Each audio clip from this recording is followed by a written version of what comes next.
하나님의 말씀 보겠습니다. 오늘 본문은 고린도후서 12장 1절로 10절 말씀입니다.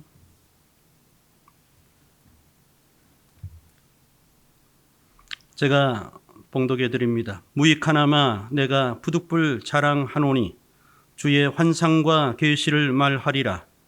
내가 그리스도 안에 있는 한 사람을 아노니 그는 14년 전에 셋째 하늘에 이끌려간 자라.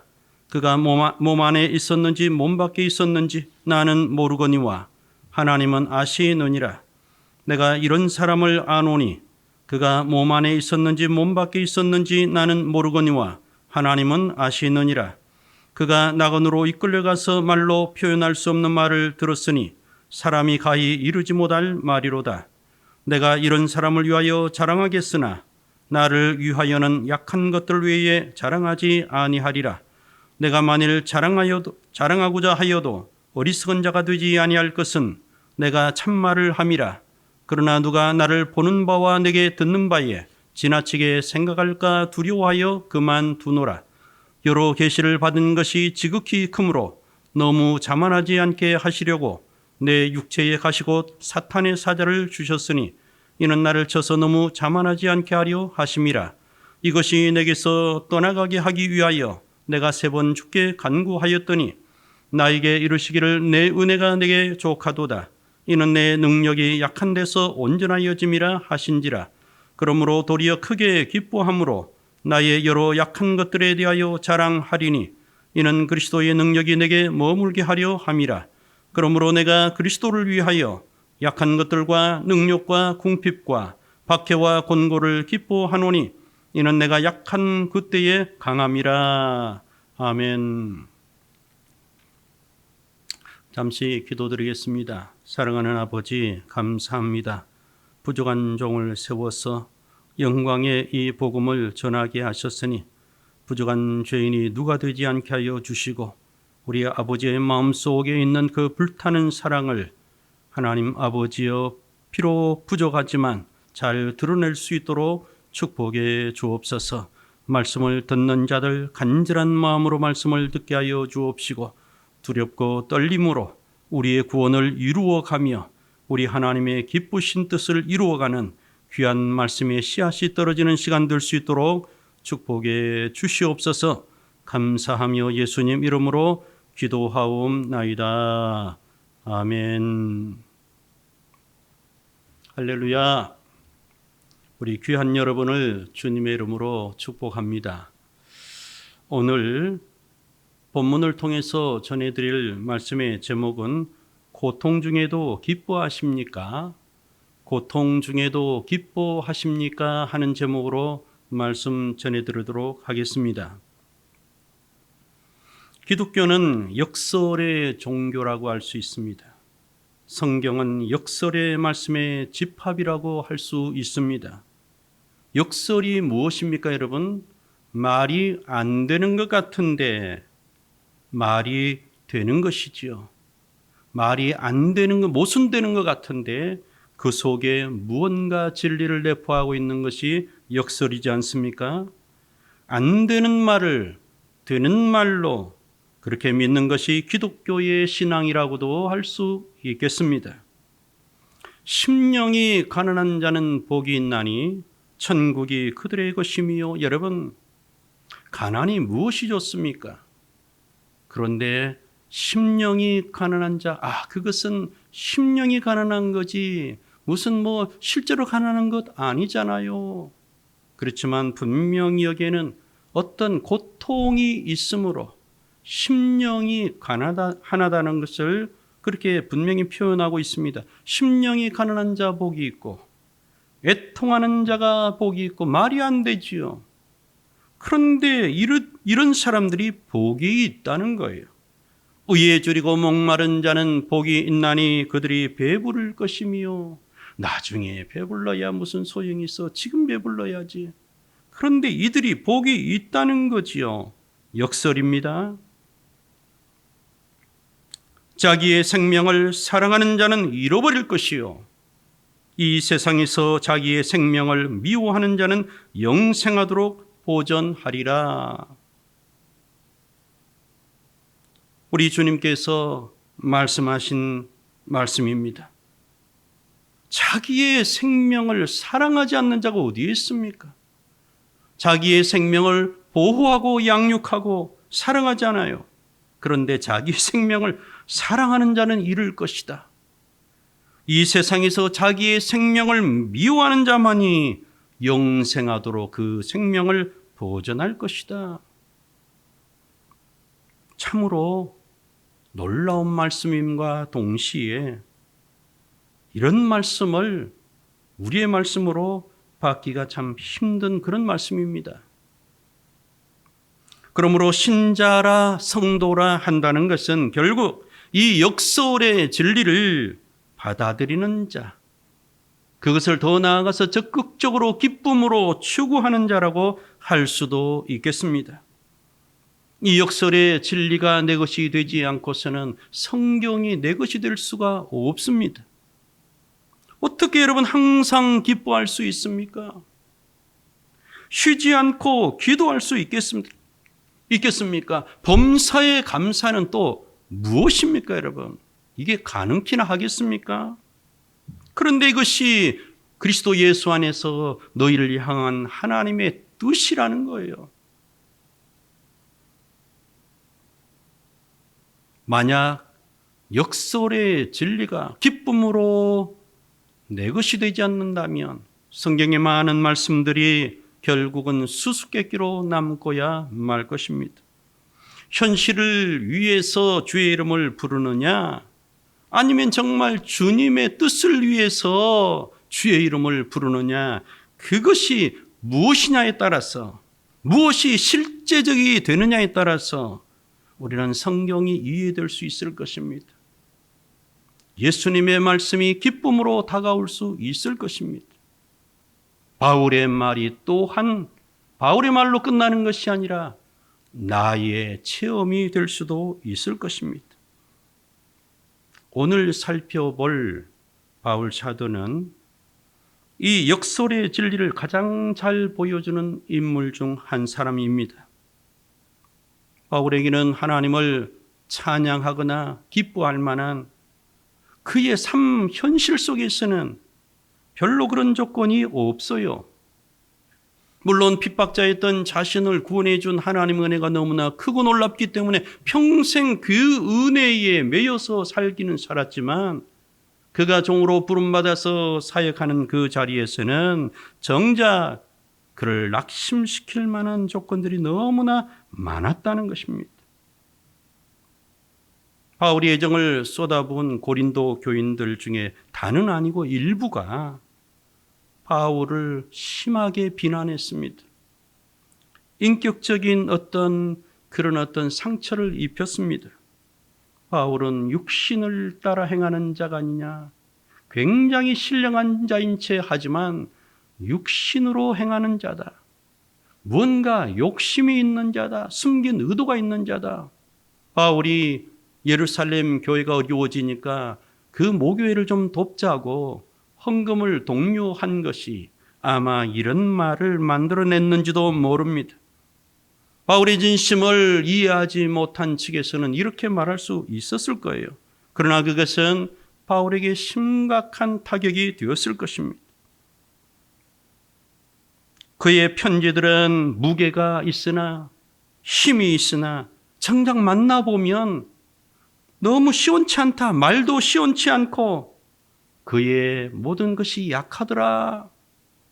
굉장한 인격적인 모욕이 되는 말이지요. 만나보면 별로 그렇게 탐탁지 않은 인물이야. 별로 그렇게 매력이 없었어. 야, 나는 별로던데. 그런 말이지요. 심지어 교활한 자라는 비난도 받았지요. 바울이 얼마나 교활한지 아냐? 그가 아주 교활하게 해서 그 고린도 교인들의 마음을 쏙 뺏어버렸잖아. 오늘날 우리가 생각하는 바울 사도의 위상과 편지에 나타나는 바울의 위상이 상당히 차이가 있습니다. 여러분, 바울의 심정이 어땠을까요? 최선을 다해서 우리 주님과 같다고는 못하겠지만 그래도 한 인간으로서 자기의 생명을 허비하고서라도 자기가 개척하고 복음을 나눠준 그 심령들이 하나님 앞에서 온전한 신앙으로 자라가기를 원했던 바울의 마음은 어땠을까요? 그가 진실한 만큼, 그가 열성을 품은 만큼, 자신을 허비해서 그들의 영혼을 살리고자 했던 그와 같은 마음만큼 아마도 상처와 낙심도 있지 않았겠습니까, 여러분? 여러분은 어떻습니까?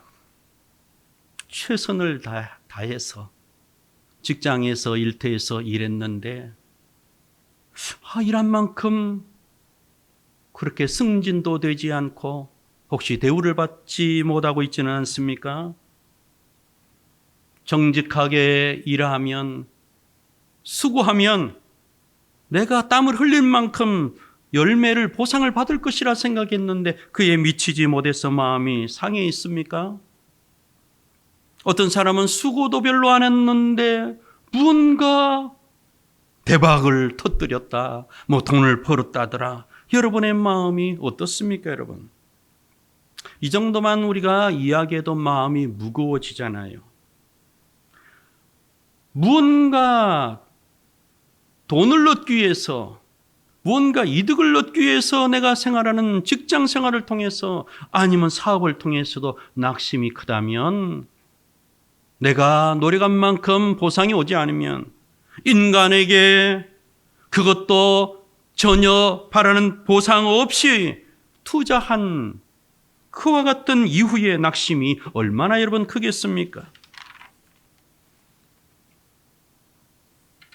최선을 다해서 사람들을 섬긴 그 섬김의 열매가 초라할 때에 또 거기에 어쩔 수 없이 누군가의 비난에 대응해서 변명 아닌 변명으로 자신을 변호해야 할 때에 우리들의 심정, 바울의 심정이 여러분 어떻겠습니까? 그런데 여기서 바울은 자신을 변호하면서 그 당시 고린도 교인들이 전혀 기대하지 않았던 말을 하는 거예요. 바울에게서 듣고 싶은 말이 아니에요.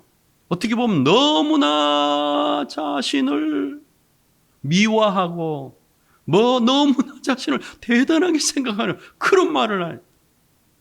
화해를 하고 그들과 마음을 풀려고 하는 바울의 입장에서는 어떻게 보면 조금 너무 나갔다 할 싶은 그런 말들을 기록하고 있는 그런 구절들이 성경에는 있습니다, 여러분. 제가 잠깐 소개해드리면 고린도후서 6장에 이런 말씀이 있죠. 우리는 속이는 자 같으나 참되고 누군가 바울을 속이는 자다, 교활한 자다 그렇게 비난하니까 아마 이런 말을 한 건지도 모르겠죠. 속이는 자 같으나 실상 나는 참된 자입니다. 여러분들은 저를 무명한 자 취급하고 있으나 그러나 나는 실제로는 유명한 자입니다. 누구는 나를 죽은 자 취급하고 있지만 우리가 살아 있습니다. 멀쩡합니다. 강건합니다. 징계를 받는 자 같으나 죽임을 당하지는 아직 않았습니다. 참을만 합니다. 누가 나를 비난한다고 내가 주눅들지 않습니다. 근심하는 자 같으나 항상 나는 실제로는 기뻐하고 있습니다. 이 사람이 우리를 약올리나? 그렇게 또 생각하는 사람도 있을 수 있어요. 이런 말을 만약에 바울의 대적자들이 들었다면 가난한 자 같으나 많은 사람을 부유하게 하고 아무것도 없는 자 같으나 모든 것을 나는 실상 가지고 있는 자입니다. 굉장한 자부심이죠. 어떻게 보면 겸손한 말은 아니에요. 자기 확신, 자기 주장이 있는 그런 말이죠. 여러분, 바울이 왜 이런 말을 했을까요?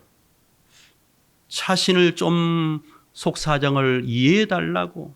나는 여러분들이 생각하는 그런 나쁜 사람들이 아닙니다.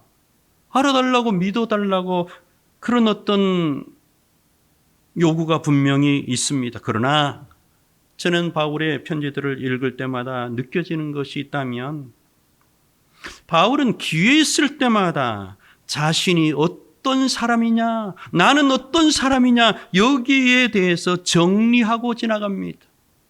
마침표를 찍습니다. 확인한다는 거예요. 자신을 좋아하든 싫어하든 사람들에게도 자신이 이런 사람이라고도 하지만 정말 이렇게 하는 이유가 따로 있습니다.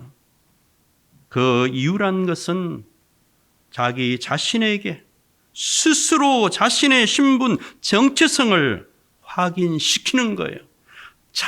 바울 자신에게 스스로 묻고 대답한다는 것입니다. 바울아, 너는 어떤 사람이냐? 스스로 묻습니다.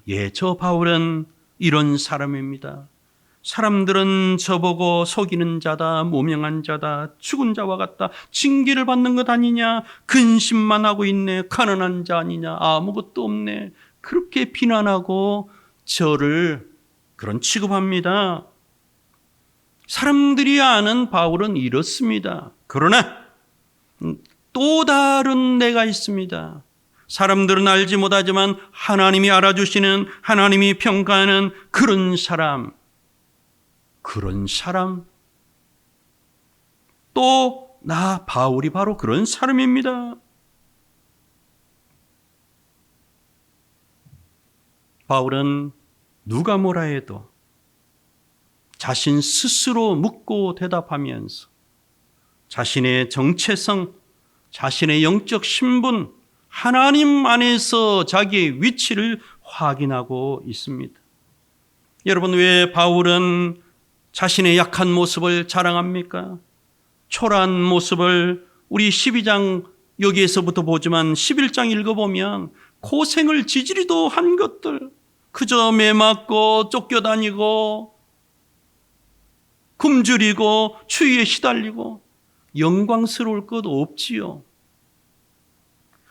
우리들 대부분은 어떻습니까? 옛날에 아무리 못 살았어라도 지금 좀 살만하면 예전의 것들 이야기하고 싶어 하지 않잖아요.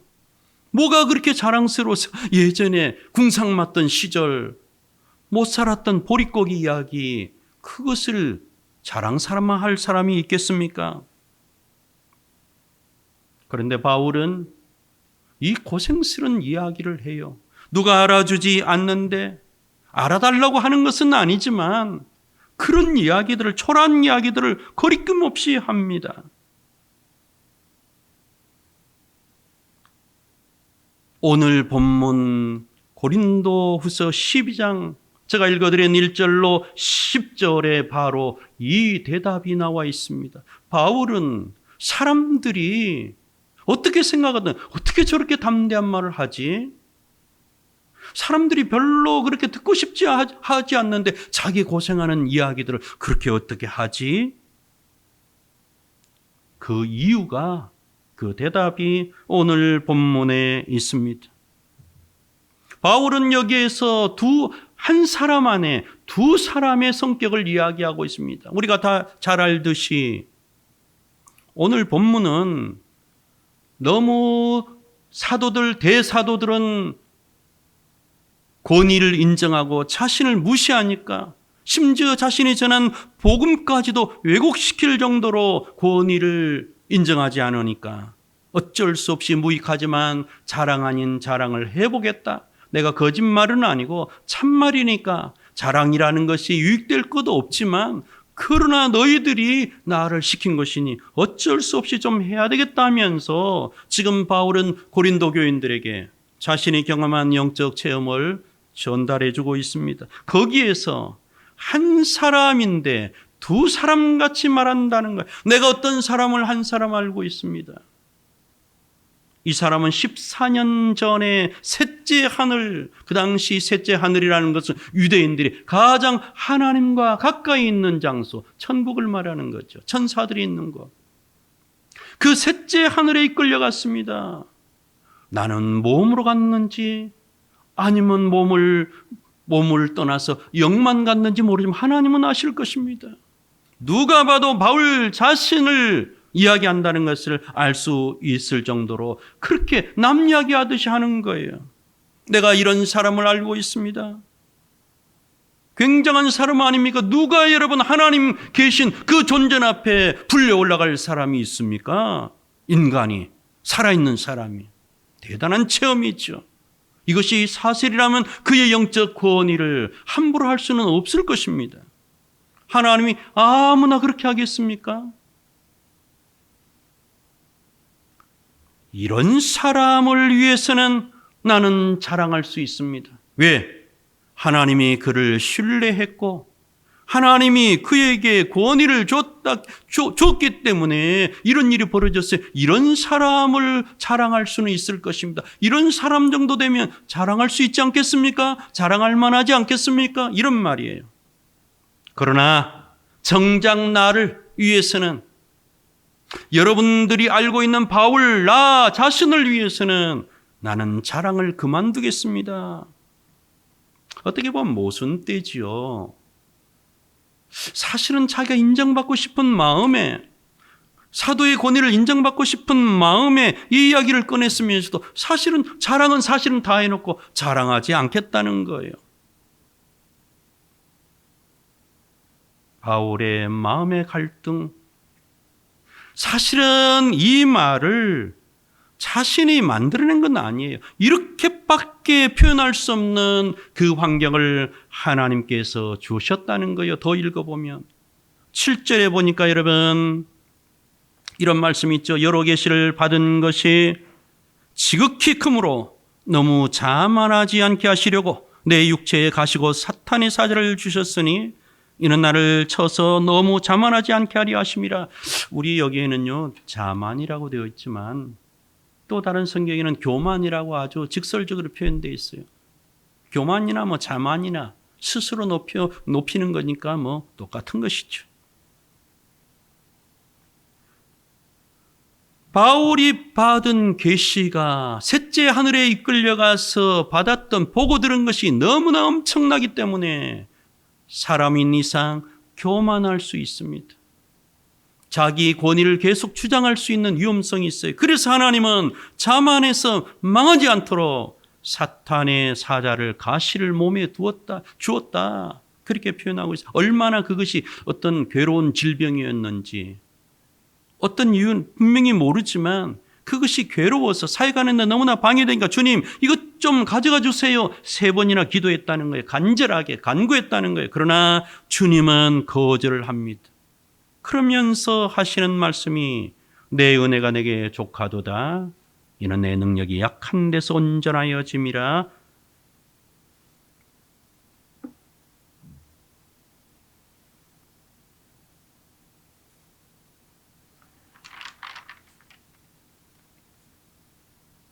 우리가 잘 아는 대로 여러분 제가 역설이라 그랬죠.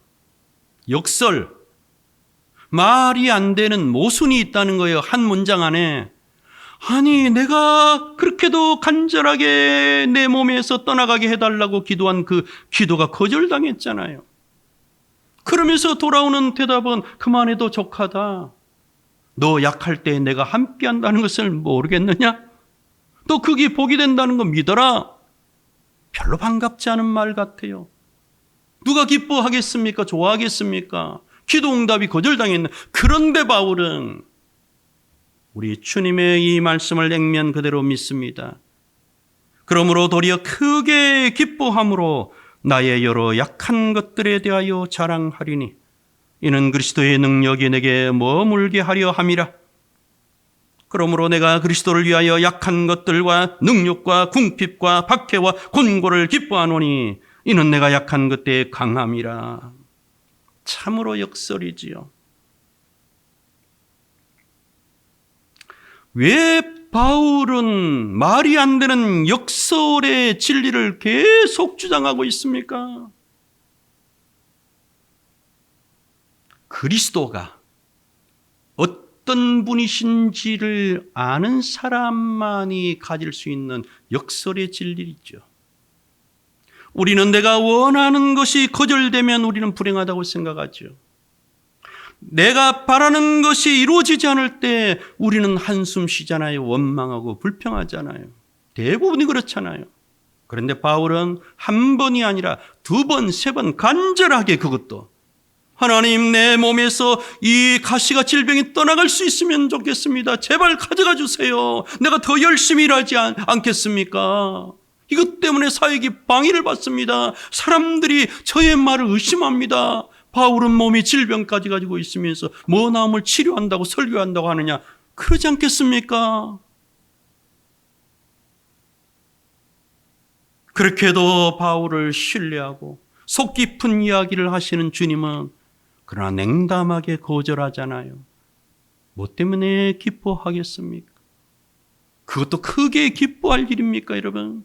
그런데 바울은 도리어 크게 기뻐하고 나의 약한 모습, 능력과 궁핍과 이 모든 곤고한 것들을 그리스도 때문에 그리스도를 위해서 더 기뻐하겠다. 그리스도의 능력이 내 안에 머물게 하려 함이라. 주님이 나의 약한 것들과 함께 하겠다고 약속하셨기 때문이다.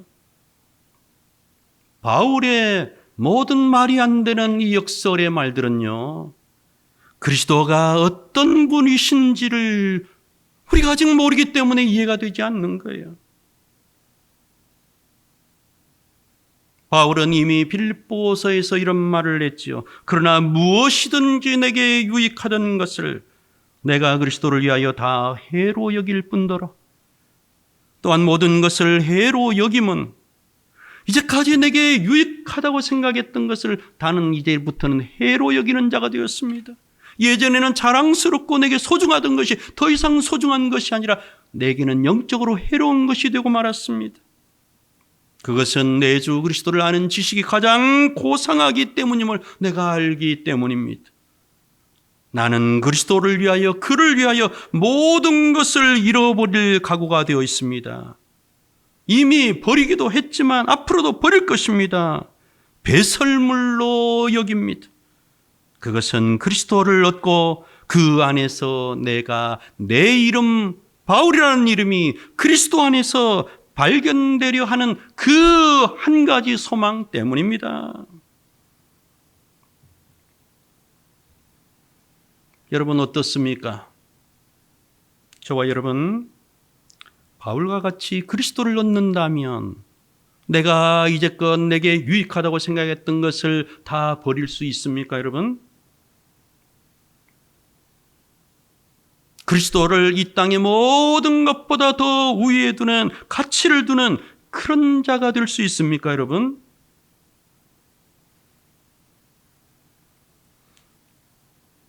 예전에 제가 우리 베들교에서 설교할 때에 야고보서 3장에 나오는 두 가지 지혜에 대해서 말했죠. 땅 위의 지혜, 땅 위의 것, 육신의 것, 정욕의 것, 귀신의 것, 독한 시기와 다툼, 그런 것들은 귀신의 것이다. 마귀적인 지혜다. 그러나 위로부터 내려오는 선한 지혜, 하나님으로부터 온 지혜는 성결하다, 화평하다, 관용하고 양순하다. 긍휼과 선한 열매가 가득하다. 어떻게 하든지 화평의 열매를 거두는 것이다. 두 가지 지혜에 대해서 말씀드렸는데요. 겸손에도 여러분 두 가지 겸손이 있어요. 목사님 이게 무슨 말입니까? 겸손이면 겸손이지 무슨 두 가지 겸손입니까? 첫 번째는요, 세상으로부터 온 겸손이 있습니다. 돈으로부터 온 겸손, 남이 갖지 못한 지식의 여유로부터 온 겸손, 세상의 것을 이미 확보한 여유에서 나오는 거짓 겸손이죠. 십자가 앞에까지는 갈 수 있겠지만 결코 이 겸손으로는 십자가를 메고 주님과 같이 갈 수는 없는 그런 겸손입니다. 많은 사람들이 이 세상적인 것을 이미 가지고 있기 때문에 어느 정도 겸손하고 어느 정도 참고 어느 정도 관용하고 그런 모습을 지녀요. 그러면서 자신이 겸손하다고 생각하지요. 그러나 이것은 세상이 준 겸손입니다. 세상이 주는 여유에서 나오는 그런 겸손입니다. 수십억, 수백억 장려놓은 데서 오는 그 여유, 거기에서 나오는 겸손이라는 거예요. 두 번째 겸손은 무엇입니까, 여러분? 하나님으로부터 온 겸손입니다. 오늘 본문에 나오는 바울의 겸손이 바로 하나님으로부터 온 겸손이죠. 그의 마음을 격동케 하건 많은 이유가 있습니다. 그러나 바울은 그 모든 것을 순식간에 잠재워버리는 하나님의 넉넉한 그런 교통이 있다는 거예요. 하늘과 끈이 있다는 거예요. 세상과 맺어진 끈이 아니라 하나님과의 끈이 있다는 거예요. 그 끈으로부터 모든 신령한 빛이 내려옵니다. 사랑이 내려옵니다.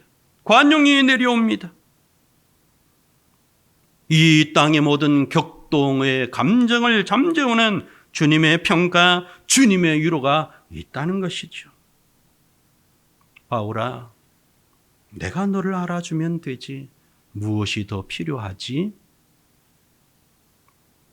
그래서 바울은 억지가 아니라 인간의 감정을 넘어서서 기뻐할 하나님과의 관계, 하나님과의 비밀이 있는 사람이었다는 거예요.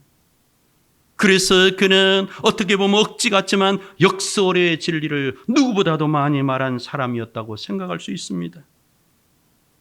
하나님과의 관계에서 온 지극한 겸손이 어떻게 보면 그를 담대한 긍지의 사람으로 그렇게 만들어주고 있어요. 내가 지극히 큰 사도들보다 조금도 부족하지 아니하노라.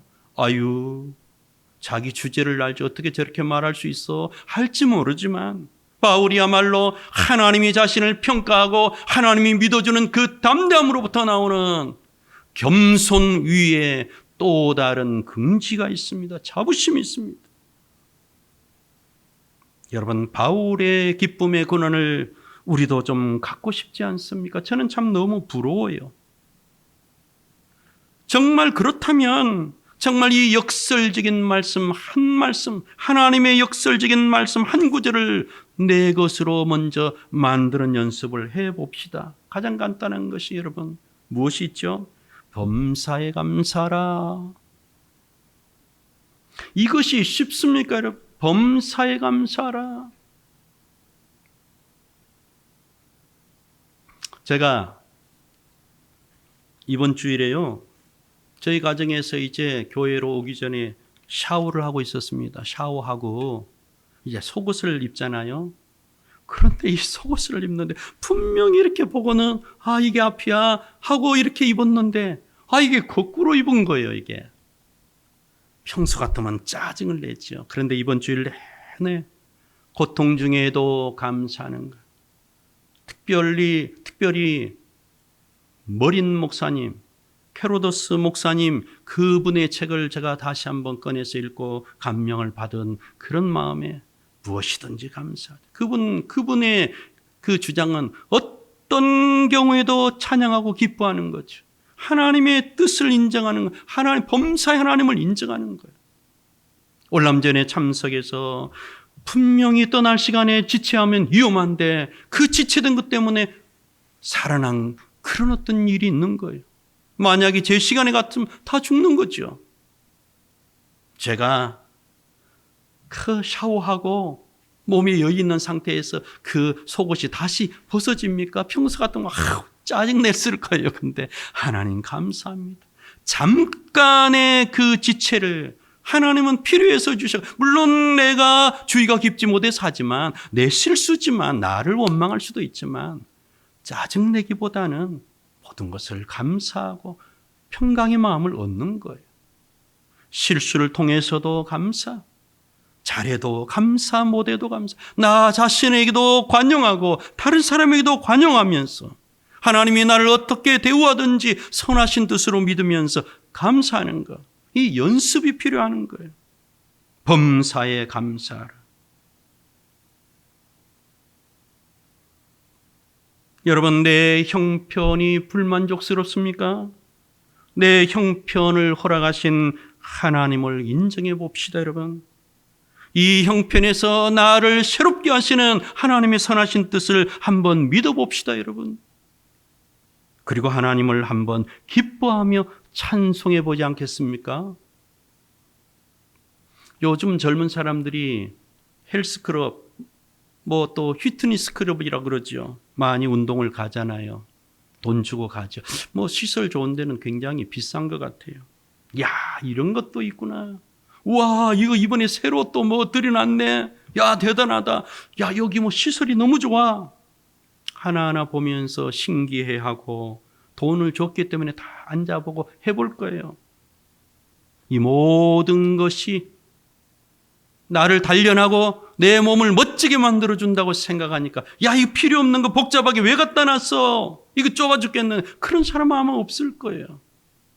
비싼 기구 하나하나 보면서 좋아하고 감사하겠죠.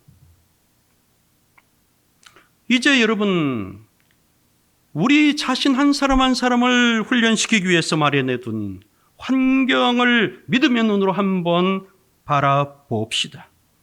얼마나 많은 좋은 기구들을 하나님이 속속들이 예비해 두셨는지.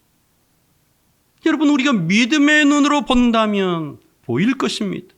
농담이 아니에요. 느껴질 것입니다. 우리 흔히 좋은 부모 만나면 복 받았다고 그러잖아요.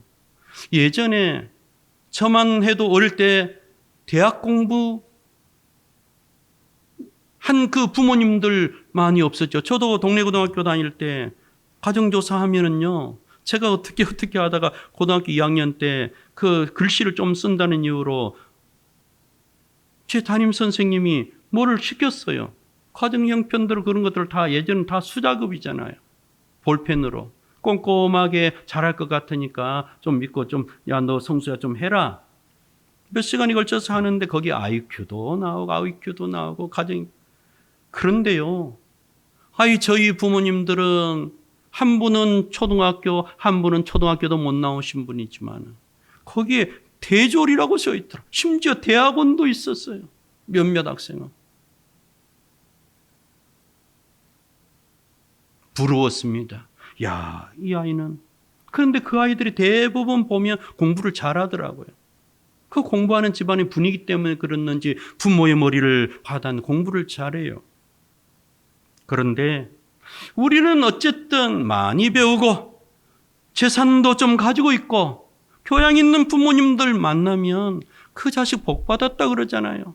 아마 그 사람들도 자부심이 있을 거예요. 우리 부모님들이 이런 분입니다. 자랑스러워할 겁니다. 가난하게 자라고 자존심 상하는 일을 많이 겪은 사람들. 야, 하나님 불공평해. 하나님은 절대 공평하지 않아. 그렇게 말할 거예요. 구원은 몰라. 그렇지만 이 땅에서는 좀 공평치 않은 것 같지 않아? 여러분, 하나님은 과연 불공평하실까요? 여유 있는 가정에서 자란 사람들이 여러분, 단돈 10,000원을 놓고 눈물로 기도해 보는 일이 있겠습니까, 여러분? 그 환경에서. 중학교 예전에 어려울 때 저희들 자라날 때 중학교 고등학교 입학금 없어서 눈물로 예배당 나와서 이불을 뒤집어 쓰고 기도해 보겠습니까, 여러분? 그들이 몇 푼 안 되는 돈이 없어서 친구들과 어울리지 못해서 그렇게 빙빙 돌았던 그런 자들의 마음을 그들이 이해나 할 수 있겠습니까, 여러분?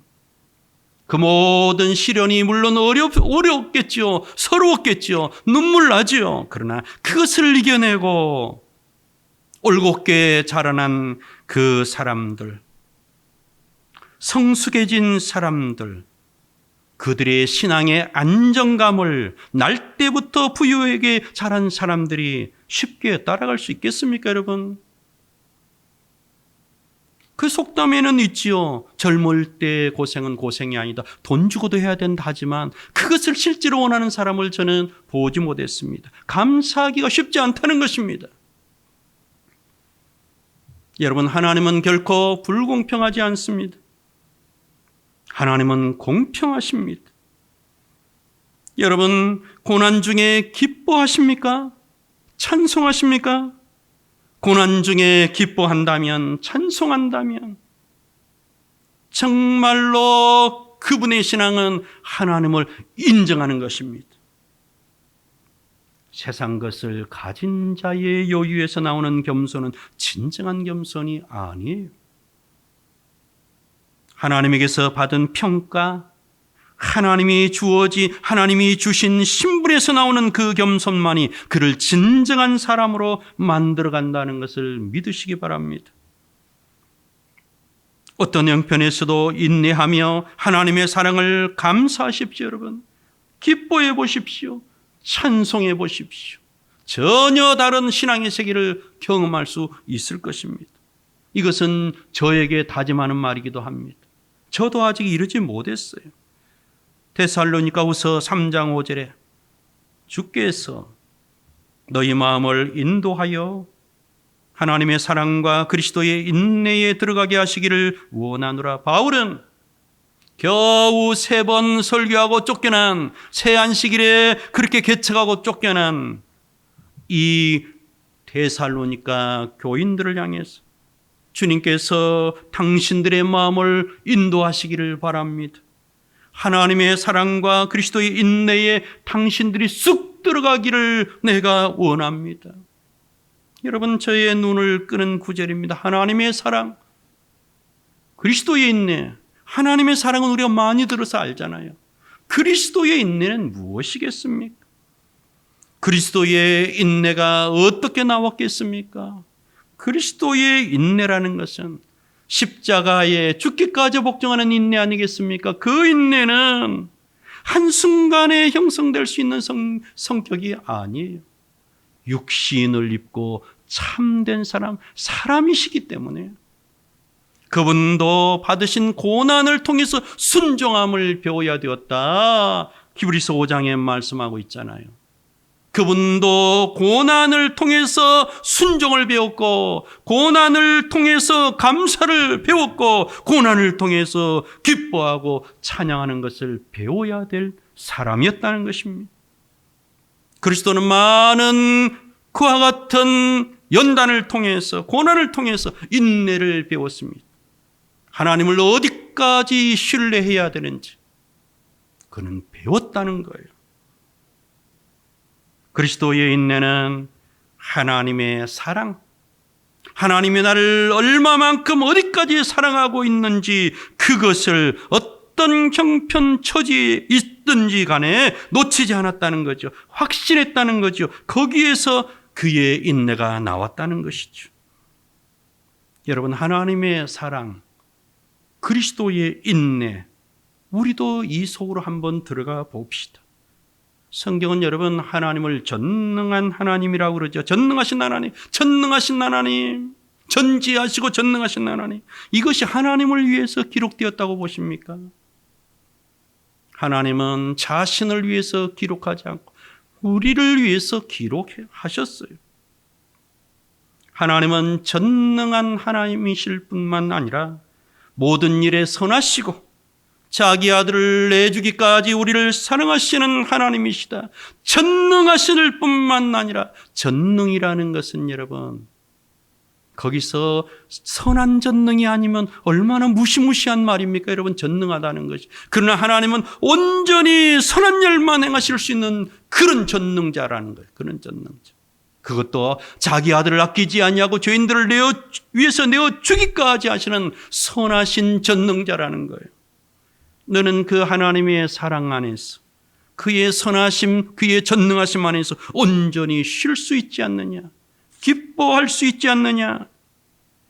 이제껏 너의 감정을 복잡하게 만들었던 그 모든 것을 녹여버릴 수 있지 않느냐? 왜 평강하지 못하느냐? 왜 아직도 격동의 감정을 가지고 있느냐? 하나님은 우리의 머리털까지 세신다고 했죠. 우리의 호흡을 주장하십니다. 내일 일을 선함으로 계획하시는 분이십니다. 여러분, 그 하나님 안에서 우리가 안식해야 되는 거예요. 고난 중에도 찬양할 수 있고 기뻐할 수 있다는 거예요. 이것을 실증적으로 증명한 사람이 없다면 불안하겠지만 바로 오늘 본문에 바울이 이것을 증명하고 있지 않습니까? 제가 긍정적인 믿음을 말하는 것 아닙니다, 여러분. 성경은 정확한 원리를 말하는 거예요. 조건이 분명합니다. 오직 그리스도를 위해서 모든 것을 정렬할 때에, 모든 것을 정리할 때에 이 모든 것이 가능한 이야기가 된다는 거예요. 내 마음을 그리스도 앞에 정렬시키고, 나의 습관도 그리스도 앞에서 정렬시키고, 내 숨은 마음과 동기도 주님 앞에 바치고 정렬시키고, 내 생애의 목적도 그리스도를 위해서 정렬할 그때에 우리는 정말 바울이 말한 그 역설의 기쁨, 고난 중에도 기뻐하고 찬양할 수 있는 기쁨을 나도 체험할 수 있었다, 고백할 수 있다는 것이죠. 신앙은 여러분, 제주꾼들의 영역이 아닙니다. 제주꾼들의 놀아나는 그런 영역이 아니에요. 정치꾼들이 그 새치어로 사람들을 농락하는 그런 제주의 영역이 아닙니다. 신앙은 제주 많은 제주꾼들의 영역이 아니고 우리의 마음속에, 내 마음속에 숨은 생각, 숨은 동기를 남김없이 주님께 바쳐드린 자들, 그런 자들을 하나님은 알아주시고 교통하시고 그런 자들에게 하늘의 평강과 확신을 허락하시는 그런 영역이라는 거예요. 결코 하나님은 업신여김을 받지 아니하시고 속임을 받지 않는다는 거죠. 우리는 세상을 다 속인다 할지라도 하나님은 속일 수 없지 않습니까? 내 양심 하나를 속일 수 없는데 어떻게 하나님을 속일 수 있겠습니까? 예수님의 왜 하나님이 자신을 기뻐한다고 하늘을 열고 말씀하시는지 그 비밀을 이렇게 표현한 적이 있습니다. 내가 내 목숨을 버리는 것은 그것을 내가 다시 얻기 위함이니 이로 말미암아 아버지께서 나를 사랑하시느니라. 야, 하나님 품에 있었던 아들이라고 그냥 사랑하는 게 아니야. 무조건 선대하는 게 아니다. 나는 아버지의 말을 전폭적으로 믿는다. 꼭 그렇게 믿는다. 내가 내 목숨을 버리는 이유는 그것을 다시 얻을 수 있다고, 너가 목숨을 버려도 내가 다시 살려주겠다고 하시는 주님의 말씀, 아버지의 말씀을 믿기 때문에 내가 이것을 버린다. 다시 얻을 수 있기 때문에 다시 얻으려고 나는 내 목숨을 버린다. 내가 하나님을 그렇게 믿어주니까 그것 때문에 내 아버지께서 나를 사랑하시는 것 아니겠느냐. 그런 말씀을 요한복음 12장 25절에서 10장 17절에서 말씀하고 있는 것입니다. 하나님을 향한 온전한 믿음과 존경, 그런 아들을 향한 충만한 아버지의 기쁨, 우리에게 무언가 도전을 주지 않습니까, 여러분? 이제 사람들을 향한 시선을 거두고 하나님께 온전히 우리의 시선을 고정시켜 봅시다. 환경을 통한 모든 불평과 원망을 하나님을 향해서 찬송으로 한번 바꿔 봅시다. 고난 중에도 하나님을 기뻐하며 찬송할 때 우리는 전혀 다른 새로운 영역으로 들어간다는 거예요.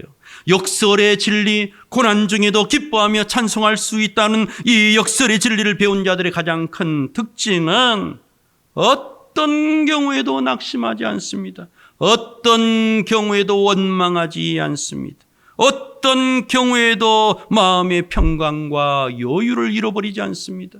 세상으로부터 온 거짓된 겸손으로 무장한 것이 아니라 하나님이 주시는 하늘로부터 임하는 그와 같은 평강이, 확신이 그의 마음을 채우게 했기 때문이죠. 오늘 본문 제가 9절로 10절 한 번 더 읽어드리고 말씀 마치도록 하겠습니다. 8절부터 읽으면 좋겠네요. 8절로 10절. 이것이 내게서 떠나가게 하기 위하여 내가 3번 주께 간구하였더니 나에게 이루시기를 내 은혜가 내게 족하도다. 이는 내 능력이 약한 데서 온전하여짐이라 하신지라. 그러므로 도리어 크게 기뻐함으로 나의 여러 약한 것들에 대하여 자랑하리니 이는 그리스도의 능력이 내게 머물게 하려 함이라. 그러므로 내가 그리스도를 위하여 약한 것들과 능력과 궁핍과 박해와 곤고를 기뻐하노니 이는 내가 약한 그때에 강함이라. 사랑하는 우리 베들 성도 여러분, 또 방송 설교를 듣는 우리 동역자 여러분, 오늘 고난 중에도 기뻐할 수 있었던 바울의 그 내면의 숨은 동기를 살펴보았습니다. 이 땅과 사람들이 우리를 아프게 할 수 있습니다. 그러나 하나님은 우리를 회복시켜 주시는 하나님이십니다. 고난 중에도 기뻐할 수 있습니다. 찬양할 수 있습니다. 하나님께 영광을 돌릴 수 있습니다. 우리의 믿음을 크게 성장할 수 있는 기회로 삼을 수 있습니다. 이 어려운 시기를 여러분 짜증내고 불평하고 마음의 평강을 잃지 마십시오. 여러분의 마음을 그리스도의 평강으로 채우십시오. 고난 중에도 기뻐하고 감사하며 더욱더 내 마음의 숨은 동기와 아직도 그리스도께 온전히 순복하지 못하고 바치지 못한 나의 어둠이 있는지 살펴보시고 조금도 거리낌이 없이 주님을 섬길 수 있는 그날까지 더욱더 정진하시는 저와 여러분, 우리 하나님이 정말 기뻐하시는 베들 성도 여러분, 방송 이 설교를 듣는 모든 분들 되기를 주의 이름으로 간절히 축복을 드립니다. 잠시 기도드리겠습니다. 사랑하는 아버지, 부족한 죄인이 분에 넘치는 말씀을 전했습니다. 먼저 이 죄인을 용서해 주시고 부족한 죄인도 그러함에도 불구하고 감히 바울의 신앙을 나도 한번 가져보겠다는 마음으로 그렇게 말씀을 전했습니다. 사랑하는 성도들과 참으로 이 부족한 종이 우리 하나님께서 그토록 원하시는 어떤 경우에도 범사에 감사하는 그러한 신앙의 문으로 들어갈 수 있도록 주님 믿음을 키워주시고 우리 사랑하는 성도들 마음속에, 죄인의 마음속에 더욱더 평강으로 채워주시어서 세상이 사람들이 우리를 어떻게 평가하든지 하나님이 나를 평가하는 그 평가에 우리의 마음을 다 바치는 그 안에서 살아가는 우리 모두 될 수 있도록 축복해 주시옵소서. 감사하며 예수님 이름으로 축복하며 기도하옵나이다. 아멘.